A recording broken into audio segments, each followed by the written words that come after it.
Wi-Fi. It's Later with Mo Kelly. We're live everywhere on the iHeartRadio app.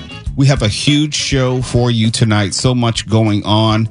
You probably heard by now the pending charges and the impending announcement of those charges regarding New York City Mayor Eric Adams. When we have more information about that, obviously we will forward it to you. I'm eagerly interested to see what has been uncovered and what they will eventually charge him with. I find it very curious. You know, the Biden DOJ in the weeks before a major election, a presidential election, are going to charge a Democratic mayor. Bob Menendez says hello. Just seems like it's weird. It's just strange timing. Why would the Biden DOJ do that? Anyhow, we'll talk about that later if we get more information, or at worst tomorrow. It's also Wellness Wednesday. Claudine Cooper will join us with her thoughts about whether couples who work out together stay together. And you might have seen the video by now. It came down a little late yesterday. We didn't have time to talk about it. But Tommy Lee's wife, Brittany Furlan, well, she rescued her dog from a coyote attack. There was video of that. And you know I have a lot to say about these gosh darn coyotes everywhere. Between them and bees, kill them all. Kill them all. Kill them dead. We got the viral load with Tiffany Hobbs. Tonight she'll join us in studio. And you know you've taken method acting way too far when you're playing a crackhead and you actually go to a crack den and experiment with crack. I have a completely different view of Halle Berry now. That is the tease, and we'll tell you about it before the show is over. But of course, I have to start with this. In the next segment, we'll be joined by Blake Trolley, KFI's own Blake Trolley, and he'll give us his information, the latest on that Metro bus hijacking. And then Michael Monks will join us at the bottom of the hour and tell us what he gleaned and what he heard and what he learned at the press conference earlier today, where you had Supervisor Hahn and also Mayor Bass speaking and others. We can find out if we can get some sense out of all this nonsense which has been happening on Metro. And I want to be clear. I have long said that Metro needs to have its own police force. But I would never try to tell you that is the solution, that if you were to just put an officer on every bus and every train and every platform, these problems would disappear. No. I would never say that, but I would think that's the best solution which is available to us, which will give us the best chance of protecting people. And here's the uncomfortable truth about crime in our city or around the country. We live in a free society, which is an understood social contract. It's a contract that you, with that freedom, are going to use it responsibly, that you are not going to engage in crime. The understanding is that you and 50 of your friends are not going to ride up on your bikes and then try to ransack a 7-Eleven, because you know that if the 50 of you run into that store, that there probably won't be anyone to stop you. It's a social contract. It's an understanding. It's an implicit agreement that this thin veneer of civility and lawful behavior can easily be torn away if enough people decide to not abide by that contract. Now, statistically, we can make the argument, and I said overall violent crime is down, but I also said that if you look between the numbers and you use the eyeball test, the type of crime has changed. We can say that, hey, bus hijackings were not a thing 2 or 3 years ago. We can say that the type of crime of smash and grabs that we've seen was not a thing 2 or 3 years ago. Statistically, how that plays out, I don't know, but I think all of us can acknowledge that what we're experiencing is something different. I don't know what the catalyst is. I don't presume to have all the answers. I just know that regardless of the numbers, the number of people who no longer or who are no longer abiding by the social contract of lawful behavior has increased. And maybe they're not doing that type of crime that they used to do. They're doing this type of crime. And maybe this type of crime is not happening as often as that type of crime, going back to the numbers, but this type of crime is markedly different. And that's what we're going to be talking about when we talk to Blake Trolley about this metro hijacking. And there's one other thing. Remember how I would talk about how safety, personal safety, begins with personal decisions. I say that I don't go to gas stations at night. I do not go to ATMs at night. I feel that I am putting myself in danger or making myself more susceptible to becoming a victim. But when I think about this Metro bus hijacking, what we're getting ready to get into, if you're riding the bus at 12:35 a.m. in the morning, there's a likelihood that you're not doing so by choice. Maybe you're working a late shift. Maybe you don't have a car. Maybe you don't have the money for an Uber. Maybe you don't have any other type of transportation. There is a likelihood, a good chance that you are on that bus because that's your only form of transportation. And being on that bus at 12:45 a.m. on a Wednesday morning, through no fault of your own, put you in greater danger, made you more susceptible to becoming a victim of violence, given what we are experiencing here in Southern California vis-a-vis the LA Metro. So I don't have any jokes tonight. I don't have anything witty to say. I don't have any jokes about Keanu Reeves and speed. I'm not trying to make any comparisons. I just know that we're at a point where enough of the talk, enough about being outraged or being surprised that, oh my gosh, this can't continue in our city. This can't continue on our metro. We need to just go ahead and solve the problem, or make sure that we're doing everything that we can with the tools which are available to us to address the problem. Because other than that, I don't feel like hearing it. It's Later with Mo Kelly. Blake Trolley joins us next. You're listening to Later with Mo Kelly on demand from KFI AM 640.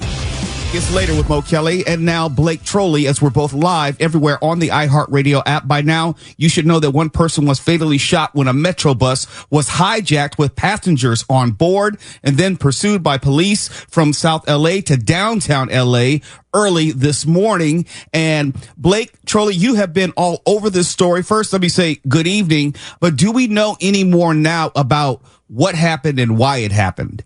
Well, one of the things that we're learning is exactly how police were actually alerted to this. In just the last few minutes, Mo, I was reached out to by the union that represents bus drivers, saying that this driver actually activated his emergency alarm system. And that is what alerted this large law enforcement presence that chased this bus. Video and images have been posted of this bus. When this activation was set off, the bus, actually the screen that, sits above the windshield, if you will, of a bus, was flashing 911 or call 911, please call police, alerting that there was an emergency.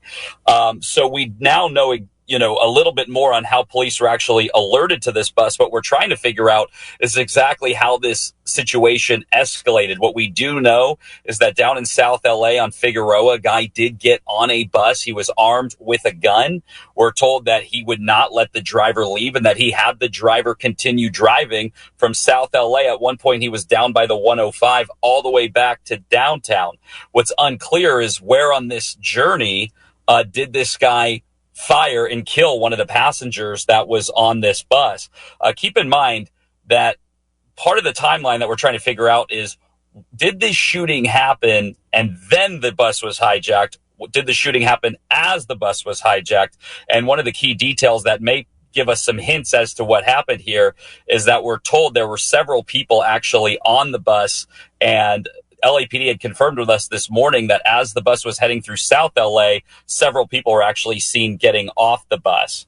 And keep in mind, this pursuit, it pushes from South LA back to about Skid Row, of all places. And that's where spike strips are finally effective on this bus. LAPD Deputy Chief Graham told us SWAT teams, they were ready to go. They knew that this could end up being a very serious situation. They had made the determination to go in, release the pressure on the bus, allow the doors to open, make entry to the bus, and do what they call a dynamic entry, which is, everybody all in at once instead of parceling it all out, because there was a man with a gun there and potential access to other victims. So that was a rescue operation.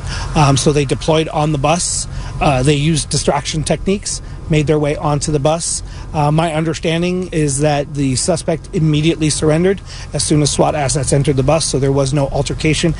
When he says those distraction techniques, Mo, we were told by some reporters that were on scene that was flashbangs and the like that were used to distract that hijacker and take him into custody.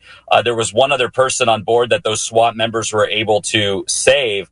That person was actually hiding in the back of the bus. Do we know, going back to the panic button, which displays call 911 on the bus marquee, is that new? I've never heard about that before. Yeah, I haven't heard this used. And keep in mind, this is not the first time that we've heard of a bus being hijacked in LA this year alone. There was the hijacking in downtown LA where the bus had crashed into the Ritz. I do not remember hearing any similar reports at that time, and I had responded to that story. I know that bus safety, this is something that Metro has been focusing on. Mo, if you'll remember, back in the spring, Metro had actually ordered new barriers to be put around these bus operators. This was because of a concerning rise in assaults on operators. I was told that this bus actually had one of those new barriers. And to my knowledge, these are bulletproof barriers. So I'm really trying to figure out the dynamics at play that had a guy with a gun ordering a driver to drive despite that driver being behind a barrier.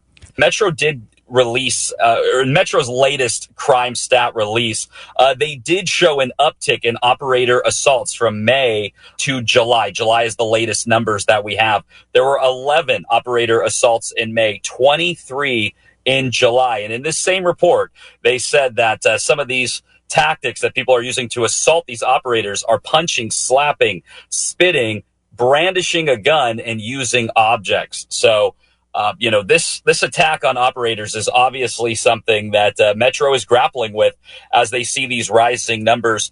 The chair of Metro, Janice Hahn, she put out a statement saying we need to find solutions to prevent similar attacks. And she seems to be now taking aim at ways the system can prevent people from bringing weapons onto the system. Blake, I don't expect you to know the answers to these questions, but I feel I need to ask them for the benefit of our audience. You said that one person obviously was shot and killed, unfortunately. One person was able to hide. Do we know how many people were on the bus at any given time during this hijacking, passengers-wise? No, and that's something I'm trying to figure out. We know it was more than just those people. There were 4 people in total involved by the time that SWAT officers had made it on. There was the alleged hijacker, there was the driver, there was the person who was shot and killed, and there was the person that was hiding on the bus.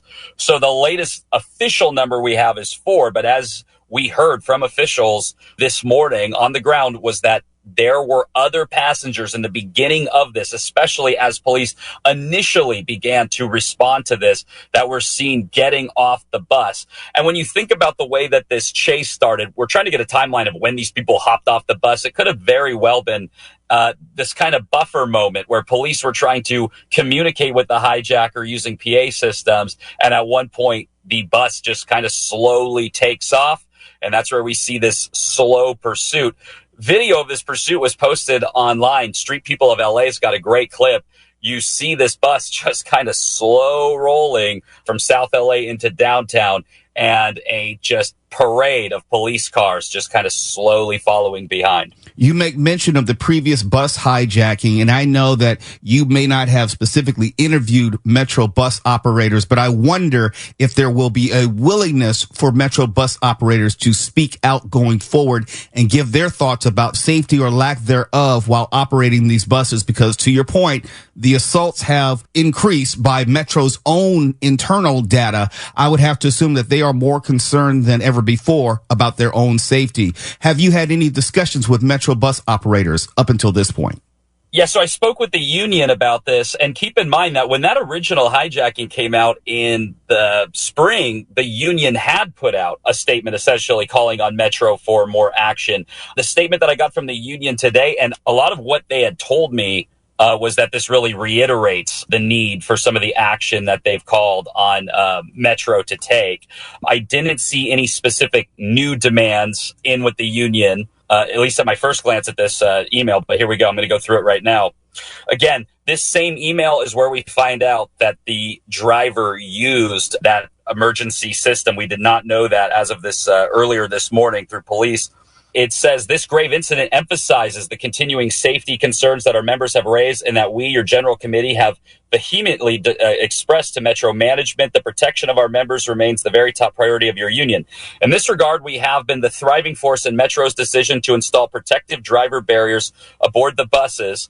It should be noted that Metro promised us they would complete installation of barriers by the end of the year. In addition, we recently strongly supported a Metro board motion to entirely revamp Metro's police protection to better safeguard our members. This process has begun. So again, when you look at this statement, it doesn't call on any new action.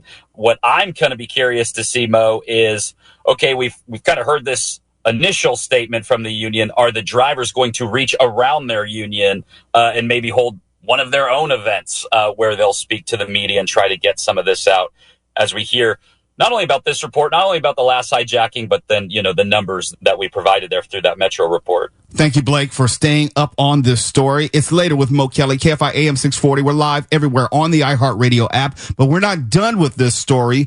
On the other side, I'll be joined by Michael Monks, who was at the Karen Bass presser earlier today on this incident. And Michael Monks will give us his assessment of what information was divulged and whether we have a clear sense of whether Metro knows how to handle this going forward. You're listening to Later with Mo Kelly on demand from KFI AM 640. And joining us right now from the iHeartRadio studios downtown Los Angeles is none other than KFI's own Michael Monks. And you've been very busy following this, Metro generally, and specifically the press conference earlier today. Who was in attendance and who do we get to hear from today? We got to hear from all the heavy hitters related to city and county governance and the governance of Metro. We had LA Mayor Bass. We had County Supervisor Janice Hahn, who was the chair of the Metro board.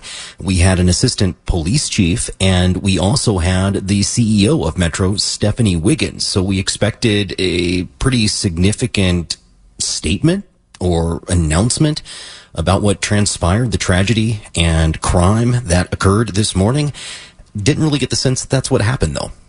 You didn't get the sense that that's what happened. They didn't give a strong enough statement, or they didn't give a statement that addressed the heart of the issues? It really wasn't much new that was said. And, you and I have talked about this. You've talked about it a lot on your show. We've talked about it throughout the programming and the news on KFI there have been tragedies and there have been other crimes associated with drivers and riders on this Metro system, and there's been a so-called surge in law enforcement presence across the system. And when you have something like this happen, it does make folks question whether any of this has worked, whether any of it was worth it. And so to expect a stronger statement from these local leaders who govern this transit system probably was appropriate. But again, it was mostly a rehash of the efforts that are ongoing, and even bold enough to recite statistics that had already been reported about indications that their surge is in fact working.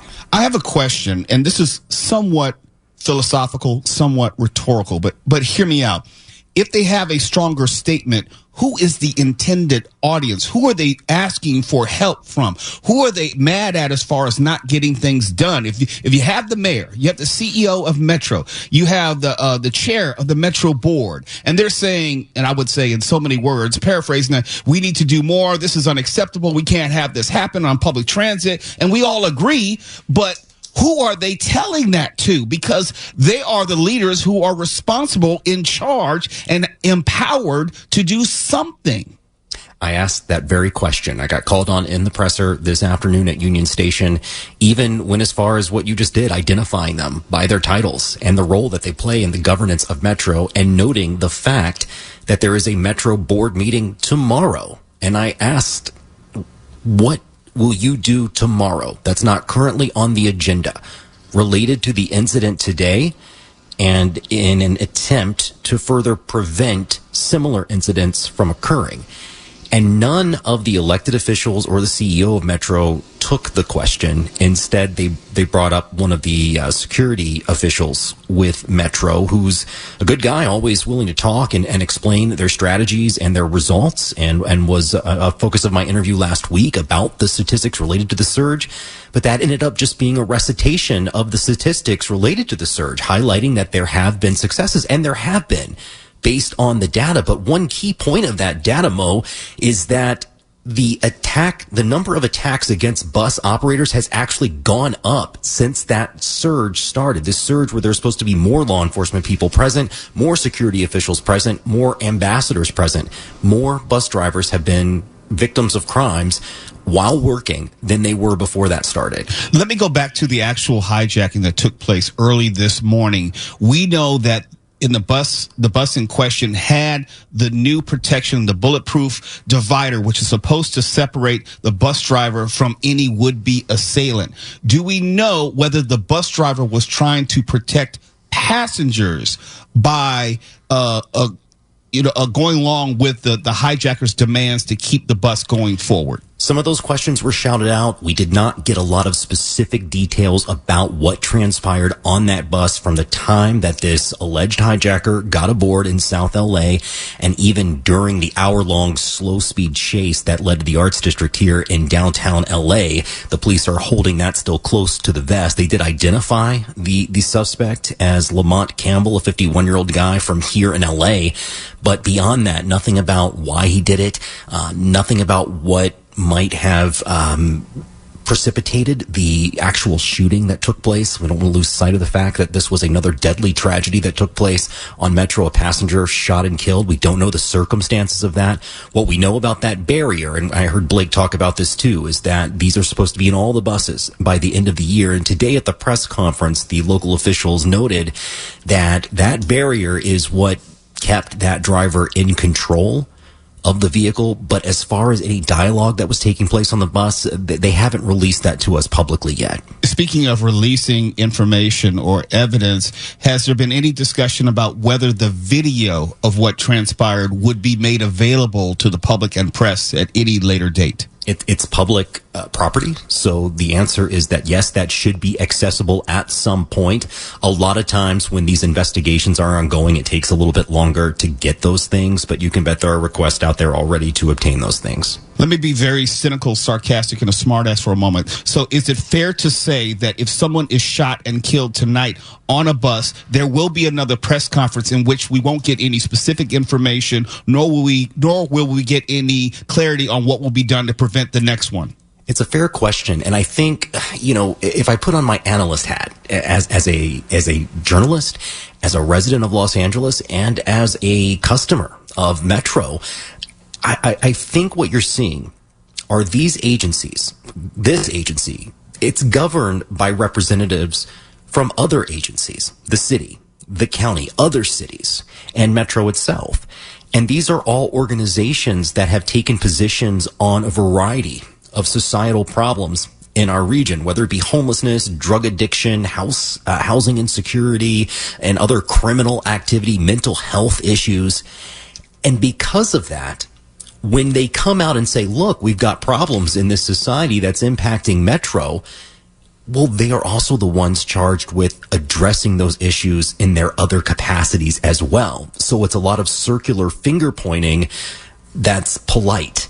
They can't come out and say, we're kind of not being successful in our efforts on this initiative and that initiative, and it's hurting this initiative. So the failures of addressing homelessness quickly enough, the failures of addressing mental health crises fast enough, the failures of addressing criminal activity at large across the community is certainly impacting Metro. And then the failures to address those in any suitable way for the satisfaction of consumers and just the general population that pays for this system, that's also not working. So they have a steady stream of problems at every level of government, and then every level of government is also charged with governing Metro. One more question before I let you go, Michael Monks. Thank you for staying up late. I know it's been a very long day for you covering this. I was encouraged by the fact that there was a panic button system already in place, which helped the driver of the bus, the operator, get police involvement? Do we know what was the lag time in between when that panic button was pushed, as we hear sirens in the background? The downtown bureau's right. Do we know the lag time in between hitting that panic button when officers arrived on scene? That panic button gives an immediate notice to the police department. And the other key thing that it did was it changed the signage on the bus to say call 911 emergency, which I've never seen. Hopefully this is something that continues to be a rarity, but people did see it. And I do apologize for those sirens here downtown that are pretty steady. People called 911 that late. People saw it, and some of it may have been passengers that left the bus before it got real hairy on there. So that may have been part of it. We don't know specifically, but there were a lot. We were told today that a lot of 911 calls came in because of people on the street who saw that sign on the bus. Oh, thank you for clarifying. So it does, the panic button does contact police immediately in addition to asking other people. Okay. Yes. Michael Monks, thank you for going to that presser and getting as much information as you could get from them. We know that we can't get all the answers, but hopefully we can get some of the answers some of the time. And unfortunately, there will be another Metro incident in the future, probably near future, so we'll be talking again soon. We'll continue to pry, man. It's Later with Mo Kelly, KFI AM 640. We're live everywhere on the iHeartRadio app. If you find yourself agreeing with everything we say, we're doing it wrong. KFI. And KOST HD2. Los Angeles, Orange County. Live everywhere.